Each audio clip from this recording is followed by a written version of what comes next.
आपणकर जदि कन्या राशि होइथाए तेबे एही भिडियोटी को थरे मात्र शेष पर्यंत देखंतु काहेकि ना कन्या राशि व्यक्तिविशेष मानकर जीवन एही पवित्र विश्वकर्मा पूजा ठारू बदलिबाकु जाउअछि।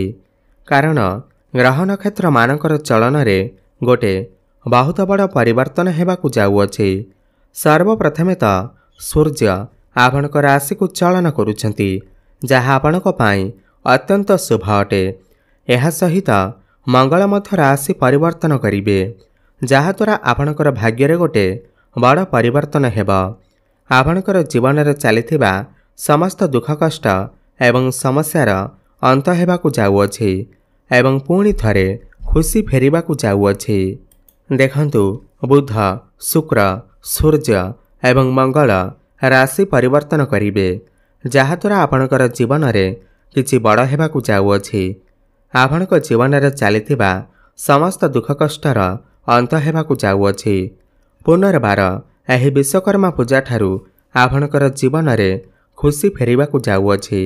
तेबे आसंतु जानिबा एही विश्वकर्मा पूजा ठारू आपणकर जीवन रे कौन सबु बड़ परिवर्तन हेबार अछि।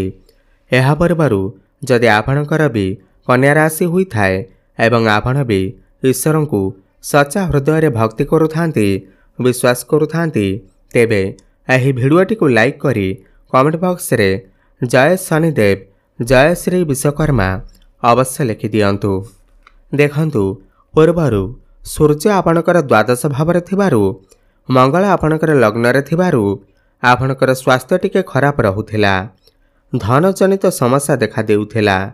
आपणक भितरे क्रोध बढ़ी जाइथिला। आपण जो भी कार्य रे हाथ देउथिले सेथिरे आपणकु सफलता मिली पारु नथिला। आपण ऋण नेइथिले किंतु ऋण सुझी पारु नथिले। ऋणर भार आपणक ऊपर बढ़ी जाइथिला। गृह परिवार रे खुशीर वातावरण नथिला। शिक्षा क्षेत्र रे समस्या देखा देउथिला। आपणकर अननेसेसरी खर्च हेउथिला। समाज रे आपणकर मान सम्मान नथिला। आपणकु चाकरी प्राप्ति होई पारु नथिला। संतान संतति पाई आपण चिंतित थिले। आपणकर व्यापार वाणिज्य रे लॉस हेउथिला। प्रेम जीवन रे मध्य समस्या देखा देउथिला। तेबे एही भली जहा भी समस्या आपणक जीवन रे चालुथिला ताहा एबे दूर हेबाकु जाउअछि। आपणकर जीवन रे पुणी थरे खुशी फेरिबाकु जाउअछि। आपणक जीवन रे नूतन सूर्य उदय हेबाकु जाउअछि। सबुठु बड़ कथा यह अटे कि सूर्य आपणकर लग्न को आसुछंती। एही विश्वकर्मा पूजा ठारू समाज रे आपणकु मान सम्मान एवं प्रतिष्ठा प्राप्ति हेब। आपणकर लोकप्रियता बढ़िब। सरकारी क्षेत्ररू आपणको विशेष लाभ प्राप्ति हेब। आपण जदि सरकारी क्षेत्र रे कार्यरत अछंती तो आपणको बड़ धन लाभ मते होई पारे। पूर्वरु जदि आपणकर किछि स्वास्थ्यगत समस्या लागि रहुथिला रोग भल हेबार ना धरु नथिला तो समस्त रोगरू आपणको मुक्ति मिली जिव। आपण स्वास्थ्यवान अनुभव करिवे।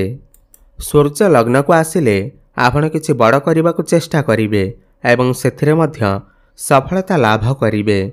देखंतु आपणकर भाग्य भावर अधिपति शुक्र द्वादश भावर अछंती एवं शुक्र को द्वादश भावरे बहुत भल विचार करा जाई थाए। सर्वप्रथमे तो भाग्य आपणकर साथ देवा आरंभ करिब। आपण निजे देखिबे एही विश्वकर्मा पूजा ठारू भाग्य आपणकर साथ देव। भाग्य बल रे आपण जो भी कार्य रे हाथ देबे सेथिरे आपणको सफलता प्राप्ति हेब। आपण किछि बड़ इन्वेस्टमेंट करि पारंती। बड़ कार्य आरंभ करि पारंती। घर को कोनोसी बड़ जिनिस क्रय करिके आनी पारंती। आपण किछि भूमि प्रॉपर्टी जमी नूतन गृह इत्यादि निर्माण करि पारंती किंबा नूतन जानवाहन क्रय करि पारंती। आपण कोनोसी धार्मिक स्थान को मत यात्रा करि पारंती। शुक्र द्वादश रे थिबारु वैदेशिक कार्यगतिरु आपणको विशेष लाभ प्राप्ति हेब।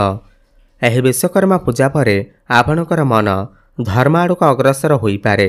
काहेकि ना द्वादश भाव धर्मर भाव होई थाए। स्पिरिचुअल र भाव होई थाए। आपण कोनोसी धार्मिक स्थान को बुलिबाकु जाई पारंती किमा कोनोसी धर्म कार्य रे आपणकर किछि पैसा मध्य खर्च होई पारे।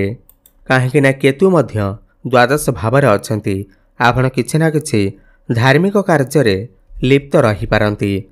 जो माने भी शेयर मार्केट स्टॉक मार्केट एवं ट्रेडिंग रे काम करुछंती सेमानकु आकस्मिक धन लाभ हेबार मध्य संभावना बनुअछि। पितांक सहित आपणकर संपर्क बहुत भल रहिबा। पितांकर साहाय्य सहयोग आपणको प्राप्ति हेबा। पौत्रिक संपत्ति आपणको लाभ प्राप्ति होई पारे। धन कमाइबा पाई आपणको नुआ नुआ स्रोत मिल जिबा। आपण किछि एक्स्ट्रा करिबाकू भाबी पारंती। एक्स्ट्रा इनकम करिबाकू आपण भाबी पारंती। गुप्त धन प्राप्ति हेबार मध्य जोग बनुअछि। आपणकर जो भी कार्य अटकी रहिथिला सही कार्य पुणी थरे चालू हेबाकू लागिबा। देखंतु देवगुरु बृहस्पति आपणकर दशम भाव अछंती एवं पुनर्वसु नक्षत्र रे अछंती।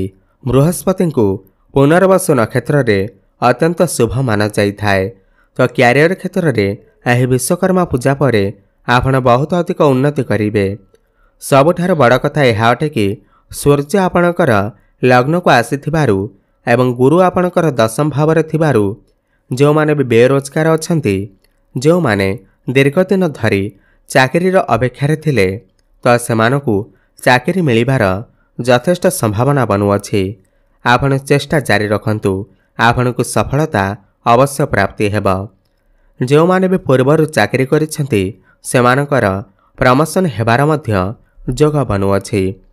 आपणक पाखकु एही समय मध्यरे बहुत गुड़िए काम आसीपारे एवं आपण समस्त टार्गेट को अचीव करिबारे सफलता हासिल करिवे। आपणको कोनोसी एमएनसी कंपनी रु जॉब ऑफर मते आसीपारे। आपण आपणकर काम कार्य को नहीं विदेश यात्रा मध्य करि पारंती एवं जो माने भी विदेश रे रही कोनोसी कार्य करुछंती सेमानकु शुभफल प्राप्ति हेबा। एही विश्वकर्मा पूजा परे आपणको कोनोसी गोटिए बड़ खुशी खबर मध्य प्राप्ति होई पारे। बड़ भाई भौणीकर सपोर्ट आपणको प्राप्ति हेबा। चारि दिगुरु आपणको लाभ ही लाभ प्राप्ति हेबा। देखंतु आपणकर पंचम भावर अधिपति शनिदेव सप्तमरे केन्द्र शश नामक राजयोगर निर्माण करुछंती। पंचम भाव आपणकर प्रेम जीवन शिक्षा क्षेत्र भाव होइथाए। तो प्रेम जीवन रे आपणको सफलता प्राप्ति हेबा। जो मानकर कथबार्ता बंद हो जाइथिला ब्रेकअप हो जाइथिला, जो मानकर प्रेम जीवन रे किछि समस्या चलीथिला, मन मनांतर चलीथिला, कली झगड़ा चलीथिला, सेमानकर पुणी थरे कथबार्ता होई पारे। प्याचअप हेबार मध्य संभावना बनुअछि एवं जो माने भी सिंगल अछंती सेमानकु नूतन पार्टनर मध्य मिली पारंती। शनि सप्तमरे थिबारु जो मानकर विवाह बयस होई जाइछि सेमानकर घर को विवाह प्रस्ताव मान आसी पारे एवं विवाह फाइनाल मध्य होई पारे।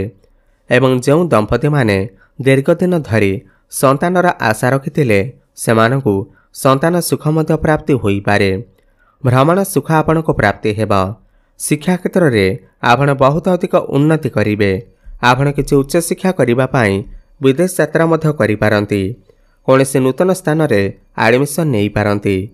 एही विश्वकर्मा पूजा परे जदि आपणकर किछि एग्जाम अछि, खास करी कॉम्पिटिटिव एग्जाम अछि, सरकारी क्षेत्र रे किछि परीक्षा अछि किबा कोनोसी आपणकर कंपटीशन अछि तो सब क्षेत्र रे आपणको सफलता प्राप्ति हेबा। पाठपढ़ार आपण किछि ना किछि बड़ डिसीजन नेई पारंती। सप्तम भावर शनि थिबारु आपणकर वैवाहिक दाम्पत्य जीवन रे टिके समस्या देखा देई पारे। एथिप्रति आपण टिके ध्यान देबे। आपणकर पार्टनर को भितरे टिके जिद्दीपण देखा देई पारे। किंतु व्यापार वाणिज्य को नहीं एही विश्वकर्मा पूजा परर समय अत्यंत शुभ अटे। आपण किछि नूतन व्यापार आरंभ करि पारंती। व्यापार वाणिज्य को नहीं आपणकर मनरे नुआ नुआ आइडिया आसी पारे। आपण किछि व्यापार पार्टनरशिप रे आरंभ करि पारंती जहा भविष्य रे आपणको अनेक गुड़िए लाभ प्राप्ति हेबा। आपणकर डेली इनकम बढ़िबा सहित फाइनेंशियल ग्रोथ हेबा। एही विश्वकर्मा पूजा परे आपण किछि पैसा मध्य संचय करिबा आरंभ करिवे। आपणकर बैंक बैलेंस बढ़िबा एवं जो माने भी ऑनलाइन रे काम करुछंती, डिजिटल मार्केटिंग रो काम करुछंती, फाइनेंस क्षेत्र रो अछंती, अकाउंटेंट अछंती, काउंसलिंग रो काम करुछंती सेमानकु यथेष्ट सफलता प्राप्ति हेबा। तेबे बंधुगण कन्या राशि व्यक्तिविशेष माने एही विश्वकर्मा पूजा पर ठारू ସମସ୍ତ କ୍ଷେତ୍ରରେ ଉନ୍ନତି କରିବାକୁ ଯାଉଛନ୍ତି। ତାହା ଶିକ୍ଷା କ୍ଷେତ୍ର ହେଉ, ଭାଗ୍ୟରେ ହେଉ, କ୍ୟାରିୟର କ୍ଷେତ୍ରରେ ହେଉ, ସମସ୍ତ କ୍ଷେତ୍ରରେ ଉନ୍ନତି କରିବାକୁ ଯାଉଛନ୍ତି। ଅଧିକ ଶୁଭଫଳ ପ୍ରାପ୍ତି କରିବା ପାଇଁ ଆପଣ ପ୍ରତ୍ୟେକ ଦିନ ପ୍ରଭୁ ଗଣେଶଙ୍କର ଆରାଧନା କରନ୍ତୁ। ବୁଧଙ୍କର ବୀଜମନ୍ତ୍ରର ଜପ ଅବଶ୍ୟ କରନ୍ତୁ। ଓମ୍ ବ୍ରାଂ ବ୍ରେଂ ବ୍ରଂ ସହ ବୁଦ୍ଧାୟ ନମଃ 108 ଥର ପ୍ରତ୍ୟେକ ଦିନ ଜପ କରନ୍ତୁ। ପ୍ରତ୍ୟେକ ବୁଧବାର ଦିନ ଗୋମାତାଙ୍କୁ ସବୁଜ ଚାରା ଖାଇବାକୁ ଦିଅନ୍ତୁ ଏବଂ ପ୍ରତ୍ୟେକ ଦିନ ହନୁମାନ ଚାଳିଶାର ପାଠ କରିବା ସହିତ ପ୍ରଭୁ ସୂର୍ଯ୍ୟଦେବଙ୍କୁ ଜଳାର୍ଘ୍ୟ ଅର୍ପଣ କରନ୍ତୁ। ଶୁଭଫଳ ପ୍ରାପ୍ତି ହେବା ସହିତ ଆପଣଙ୍କର ଭାଗ୍ୟରେ ଉନ୍ନତି ଆସିବ। ଧନ୍ୟବାଦ।